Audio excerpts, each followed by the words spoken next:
Salut à tous, c'est Elias. On se retrouve aujourd'hui pour une nouvelle vidéo. J'ai le plaisir d'être accompagné par Rizlen Zouak. Alors bien évidemment Rizlen Zouak qui est une combattante issue du MMA Factory de Paris, qui est notamment la première judokate à avoir représenté le Maroc aux Jeux Olympiques. Et puis la Lionne de l'Atlas est de retour le 19 juin. Ce sera face à Marta Valicek dans l'organisation Octagone MMA. Salut Rizlen, comment tu vas? Je vais très bien, alhamdoulilah. Toi. Et je suis aussi la première combattante en MMA Exactement, je suis la première combattante marocaine. marocaine de MMA, c'est ça, hein. Voilà, et aussi. Comment se passe ta préparation pour affronter Marta Valicek dans quelques jours? Très très bien, je l'ai su il y a un mois et demi, je crois, 2 mois. Donc j'ai eu le temps de me préparer. Parce qu'avec cette organisation, au mois de janvier, ils m'avaient proposé un short notice que j'ai accepté en 15 jours. Je n'étais pas préparée, j'étais blessée. Et j'avais accepté parce que j'avais envie de combattre au mois de janvier. Et là, je suis bien prête. Ah ouais, là, je me suis bien préparée. On sent que tu as soif de victoire et ça fait vraiment plaisir. Alors, je l'ai dit, hein, tu affrontes la Polonaise Marta Valicek, ça se passe en République tchèque. Pour le coup, ça rime. Alors, combattre une Polonaise, on va dire, dans un pays voisin, à mon avis, bah, ce sera pas facile pour toi. Pourquoi? Parce que les Ouais. supporters, c'est ça, ils seront vraiment acquis à sa cause et ils seront à fond derrière elle. Est-ce que ça, c'est une source de motivation supplémentaire pour toi? Moi, ça me dérange pas. Moi, ça me fait ni chaud ni froid. Moi, je suis aussi chez moi là-bas. Et je me sens, quand je mets les pieds dans un pays, je suis à la maison. Et détrompe-toi, et aussi, j'ai reçu plein de messages suite à mon dernier combat au mois de janvier, quand j'avais combattu là-bas, qui souhaitaient que je revienne combattre dans l'organisation. Donc, moi aussi, j'ai des supporters. Tu as combattu précédemment, notamment Cage Warriors, à l'ARES, le FC en Afrique du Sud, même au FFA Challenge en France. Est-ce que c'est parce que tu aimes la nouveauté ou il y a peut-être une autre raison derrière ces changements, on va dire, d'organisation? Après mon dernier combat où j'ai combattu pour la ceinture en 2018, où j'ai perdu, bah, j'ai galéré à trouver une fille. Mon manager a galéré. Aucune fille voulait m'affronter. J'ai eu des dizaines de refus, mais sans vous mentir. C'est pas genre je me la raconte ou j'ai la grosse tête ou j'ai... Aucune fille voulait m'affronter malgré que j'ai perdu. Moi, je refuse personne. C'est pour ça qu'au mois de janvier, quand on m'a proposé le combat, j'ai accepté. J'étais blessée. Je ne m'étais pas entraînée depuis 2 mois. J'y suis allée sans entraînement, sans prépa, mais vu que ça faisait presque 3 ans que je n'avais pas combattu, j'ai dit, allez, vas-y, j'y vais juste pour la sensation et tout. J'ai envie de combattre, ça fait 3 ans, on fait que de me refuser. Je fais, moi, je ne vais pas refuser. Je fais, j'y vais. Et c'est pour ça que moi, je prends là où on me propose. Voilà. En 2018, Rizlen, après seulement 11 mois de MMA, comme tu l'as dit, tu as affronté donc Amanda Lino. C'était pour la ceinture de l'organisation EFC. Malheureusement, c'est vrai que tu t'es incliné sur KO technique au troisième round. Tu l'avais clairement dominé pendant tout le combat. Quels enseignements est-ce que tu as tiré de cet échec, on va dire? Bah, en fait, voilà, à 11 mois de reconversion, pour moi, j'étais fière de moi. J'étais triste d'avoir perdu. C'est plus mes entraîneurs qui étaient dégoûtés. Moi, j'étais dégoûtée. Mais je leur ai dit, mais attendez, ça fait que 11 mois, je viens d'apprendre la boxe et tout. Je ne savais pas boxer avant, hein. Je dis, je viens de faire une reconversion. En 11 mois, je fais une ceinture mondiale face à une meuf qui a de l'expérience, Mhm. qui est championne du monde en amateur. Et je dis, mais c'est magnifique. Mais attends, j'ai juste travailler mes points faibles, bah, la boxe, le pied-point et tout. Je me suis acharnée, j'ai rien lâché. J'ai travaillé, travaillé, travaillé, je continue à travailler toujours. Et bah, pour moi, c'était une belle défaite. Je me dis, à 11 mois, je fais une ceinture mondiale de reconversion. Donc oui, j'étais triste parce que j'étais à ça d'avoir la ceinture. Voilà, elle a de la chance, elle était chez elle. J'ai appris beaucoup de choses sur le plan tactique, sur le plan technique, j'ai plus travaillé. Bah, en 11 mois, je suis pas une boxeuse, hein, je viens du judo, hein, j'avais jamais boxé dans ma vie, j'avais jamais donné de coup de pied, hein. Donc, non, j'ai tout travaillé, pied, poing, coup de pied, coup de genou, coup de coude, le sol, tactiquement, genre travailler, quand je mène, faire des projections, je me relève, jouer tactique. Justement, est-ce que toi, tu t'attendais à disputer un combat pour le titre aussi vite après avoir enchaîné ta transition vers le MMA? Est-ce que ça t'a surpris? Ah non, je ne m'attendais pas à tout ça. Moi, honnêtement, quand j'ai commencé, déjà, premier combat, je prends Léa Macour qui est au Bellator, mon premier combat. J'avais que 4 mois de 4 mois Énormément. d'apprentissage. Mais vraiment, je savais vraiment pas boxer. Vous voyez, le premier combat, j'y suis allée en mode quartier, hein, en mode bagarre de rue. Et je la bats. Je me dis waouh. Et après, j'enchaîne les victoires, trois victoires consécutives. Après, bah voilà, malheureusement, je perds pour la ceinture. Maintenant, je ne m'attendais pas à tout ça. Je me suis dit, alhamdoulilah, bah, je me suis dit, bah, il y a un potentiel, il y a des choses à faire. Et c'est là que même l'UFC, si je gagnais le combat de la ceinture, je signais direct à l'UFC pour savoir, pour, euh, pour vous dire. Avec le Covid, malheureusement, c'est vrai que tu n'as pas combattu en 2020, mais cette année, donc le 19 juin, tu vas enchaîner avec ton troisième combat. Est-ce qu'une Rizlen Zouak active, c'est une Rizlen Zouak dangereuse? Oui, s'il faut savoir que moi, je suis quelqu'un, il faut tout le temps que je sois active. Même à l'entraînement, je m'entraîne toute l'année, hein, pour vous dire. Je ne m'arrête pas de m'entraîner. Moi, le Covid, ça m'a tué. Le confinement et tout, ça m'a tué. Moi, pas d'entraînement, rien, ça fermé.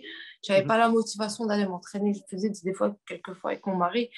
Mais ah non, moi, je suis une résine active, c'est très dangereux.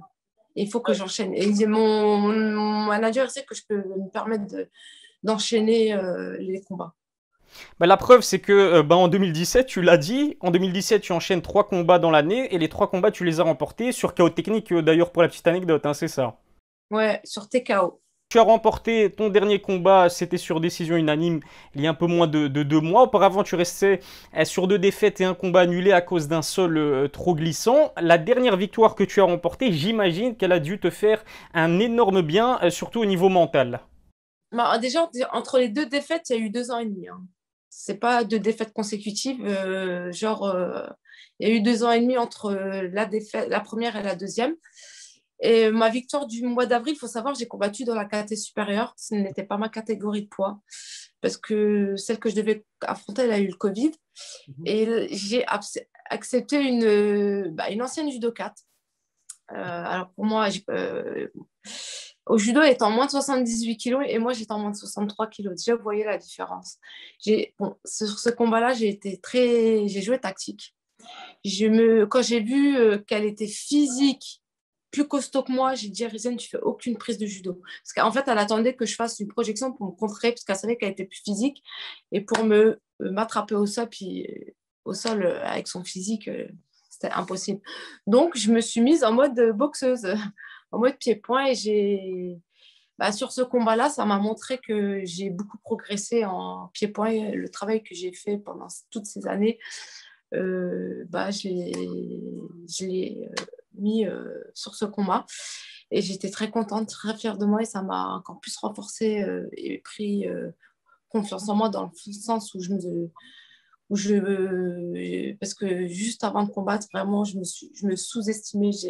J'étais en larmes, je disais non, je suis nulle, je vais perdre, nanani, nanana, parce que j'avais perdu juste avant. Mes entraîneurs, ils m'ont rassurée et tout, et ça m'a fait du bien, cette victoire, surtout face à cette fille qui avait 2-0. Elle, si elle me gagnait, elle signait direct au Bellator. Donc déjà, Ouais. je l'ai un petit peu, voilà, tuée dans son circuit. Non, ça m'a fait du bien et ça m'a ouvert les yeux sur le potentiel que j'avais et le niveau que j'avais. Tu as quand même assez de mal à trouver une adversaire. Tu en as parlé également. Tu as essuyé plus de 10 refus. Tu étais même prête, d'après ce que j'ai compris, à combattre gratuitement tellement tu voulais être active, tout simplement au sein même d'un octogone. Comment est-ce que tu expliques cette difficulté pour toi de trouver une adversaire? Est-ce que ces femmes ont peur de toi ou qu'est-ce qui se passe en fait? C'est ça le mot, c'est que les filles, elles disaient non. Parce qu'il faut savoir que dans le MMA, on choisit nos adversaires. Il y en a qui montent vite, parce qu'il y en a des fois, ils prennent des gens qui n'ont pas trop de level. Et moi, non, moi, je prends tout le monde. Et même des filles qui sortaient du UFC m'ont refusé, pour vous dire. Ah, ok. Donc, non, moi, avec mon manager, moi, je veux des filles fortes pour aller vite à l'UFC. Moi, je ne veux pas calculer ma carrière, genre, ah non, elle a un bas niveau, allez, je vais aller là. Non, non, non. Moi, non, les filles, elles ont dit non, Rizén, c'est un piège. En fait, pour eux, je suis un piège parce que je projette, je boxe, je donne des coups de pied, des coups de coude, des coups de genoux. Je n'ai pas peur de recevoir des coups et je vais à la guerre. Et voilà, les filles, pour elles, je suis un danger. T'as un style très agressif, hein. La preuve, c'est que tes 3 premiers combats en MMA, on le répète, hein, mais se sont soldés sur des victoires sur KO technique. Mehdi Belhaddar l'a confirmé en interview, tu le connais très certainement puisqu'il fréquente lui aussi le MMA Factory Paris. Il me disait qu'en fait, quand il te voit combattre, il sent qu'il y a une véritable rage qui se dégage de toi. Elle te vient d'où cette rage? Mhm. Bah déjà, j'ai jamais eu de médaille mondiale olympique au judo. Voilà, il y a déjà ça. Et peut-être des... Je sais pas. En fait, une fois que je suis dans la cage, je mets tout de côté. Et peut-être il y a des trucs que j'ai vécu dans ma vie qui font que voilà, c'est pour ça que j'ai autant de... Je ressors toute ma rage et je sais pas, c'est... Je suis déconnectée, je suis en mode lion. Voilà. Ah, tu portes bien ton surnom de Lion de l'Atlas. Et le MMA, c'est une sorte d'exutoire, on va dire, pour toi. Oui, puis même, c'était prévu. J'avais rencontré Fernand Lopez quand j'avais 20 ans à l'UFC, ah, Ouais, c'est à vrai. l'INSEP. Euh, et il m'avait parlé du MMA et je connaissais pas. J'ai regardé les vidéos et moi, je lui avais dit, bah, après ma carrière, je te promets, je viendrai dans ta salle et tout. Et c'est ce qui s'est passé. Et en fait, bah, c'est une découverte. En fait, c'est une découverte de moi-même, d'être comme ça, agressive, d'avoir un mental aussi fort. Je pense que je l'aurais au judo, j'aurais eu un autre palmarès. Et bah, c'est une découverte je ne pensais pas que j'étais comme ça. Voilà. Que ce soit au judo ou que ce soit en MMA, on sent vraiment qu'il y a une force qui se dégage de toi, une force aussi bien physique que mentale. Alors en 2006, il faut en parler, tu as failli perdre la vie à cause d'une grave intoxication alimentaire. Explique-nous comment tu t'es relevé finalement après cet épisode très très douloureux. Ouais, voilà. J'ai eu une intoxication, j'étais hospitalisée, tout pendant. Bah, j'étais perfusée, j'ai perdu 11 kilos en 3 jours. J'étais entre la vie et la mort. Pour vous dire, avant de m'envoyer à l'hôpital, ma mère m'a sauvé la vie, elle m'a tenu la langue. Voilà, je commençais à partir. Et ouais, bah, en fait, j'ai fait avoir une dialyse pour les reins. Voilà, on m'a prélevé un bout de foie, j'étais perfusée au niveau du cœur. Et après ça, je me suis relevée, j'ai rien lâché. Même j'avais perdu la mémoire.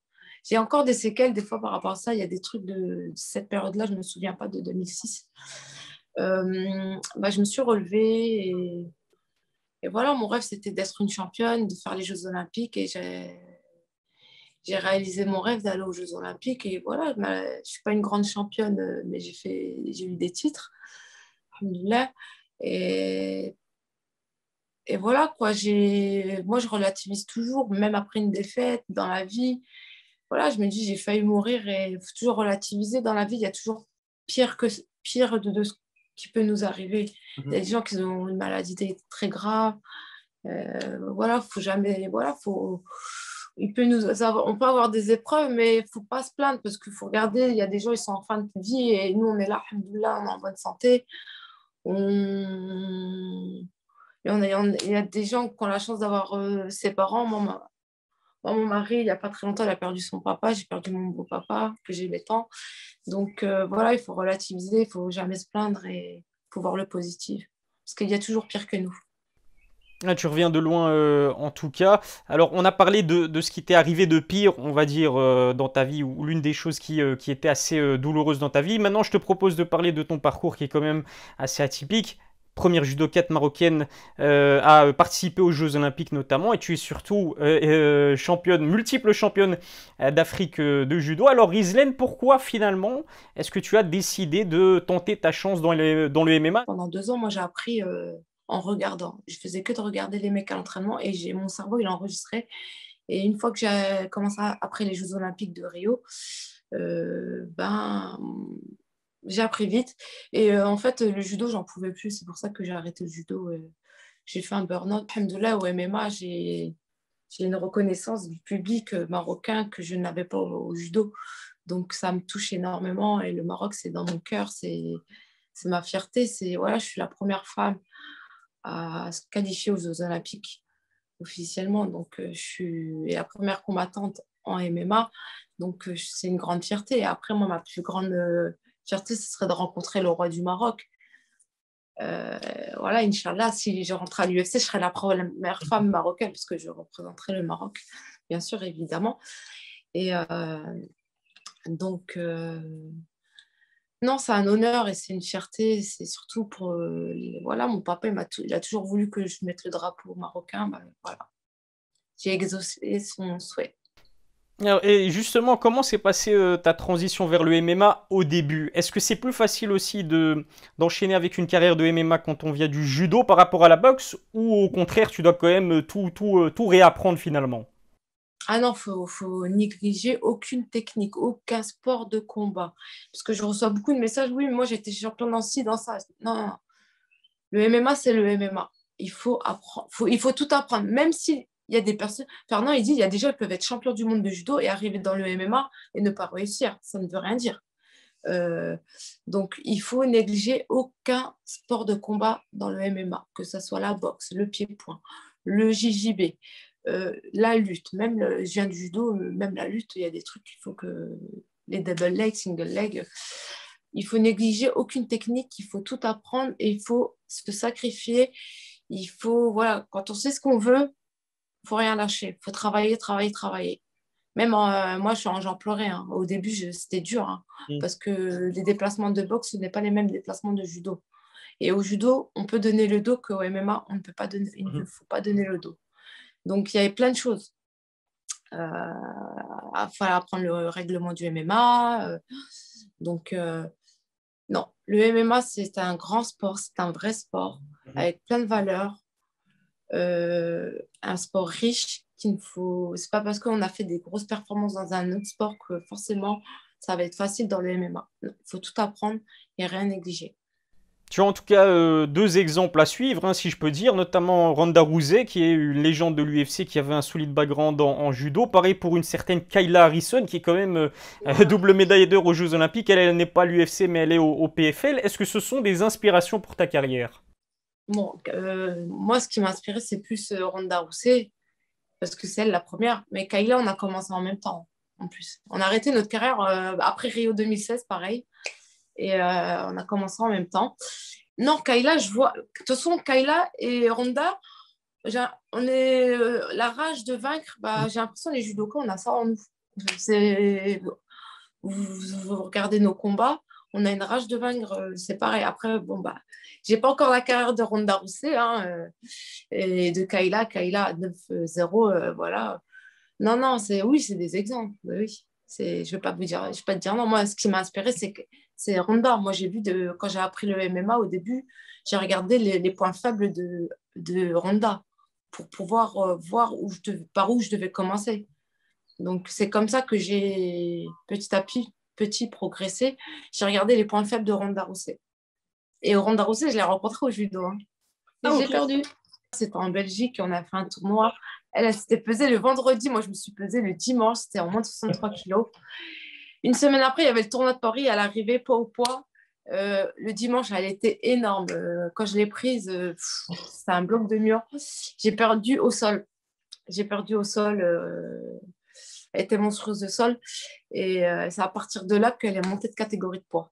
Bah, en tout cas, voilà, on parlait de Ronda Rousey. Tu nous as clairement confirmé que ça faisait partie de tes inspirations Oui, pour ta carrière. Alors j'imagine que signer à l'UFC, ça reste bien évidemment ton objectif.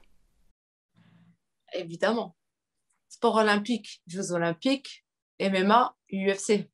Donc, je ne suis pas là en mode de loisir. En fait, je vais t'expliquer. Tu vois, j'ai 35 ans. Si j'étais loin du niveau, Fernand, il m'aurait dit, écoute, Rizel, voilà, l'UFC, c'est loin. Voilà, 35 ans, marié. Voilà, même mon mari me dit, en fait, voilà, je peux pas dire les choses concrètement, tu vois, mais je suis très proche, tu vois, très, très proche. Donc, j'aurais arrêté depuis très longtemps si j'étais loin de la signature. Est-ce que tu as peut-être un dernier message à faire passer non seulement à tes fans, mais aussi à mes abonnés qui vont regarder cette vidéo? Mais déjà, avant tout, je voulais te remercier d'avoir pu faire cette interview. Je voulais remercier, que ça soit en France, au Maroc ou même n'importe où, tous les gens qui me supportent. Bah voilà, je fais tout pour atteindre mon objectif et Je travaille dur et voilà, j'ai envie de dire que le public, c'est notre force. Sans eux, nous ne sommes rien. C'est aussi grâce à eux si on est fort pour les combats, pour les entraînements, parce qu'on reçoit beaucoup de messages d'amour. Donc, j'ai envie de les remercier pour tout ça et ils m'ont jamais abandonné. Euh, pendant ma période où j'ai pas combattu, ou même les défaites, ils ont toujours été là à me donner du soutien. Donc, je les remercie énormément. Et Inch'Allah, on va tout faire pour aller à l'UFC et faire de belles choses. Ça passera en tout cas par une victoire le 19 juin, je le répète, donc c'est samedi, hein, c'est dans pas longtemps, face à Marta Valicek dans l'organisation Octagone MMA. On te souhaite beaucoup de succès, prépare-toi bien, donne-toi à fond, sois motivé comme d'habitude et on espère sincèrement que tu ramènes la victoire et pourquoi pas ton prochain combat à l'UFC. Merci beaucoup Rizlen, passe une excellente journée, on te suit en tout cas sur tes réseaux sociaux, à la prochaine. Merci beaucoup, Inch'Allah. Merci beaucoup.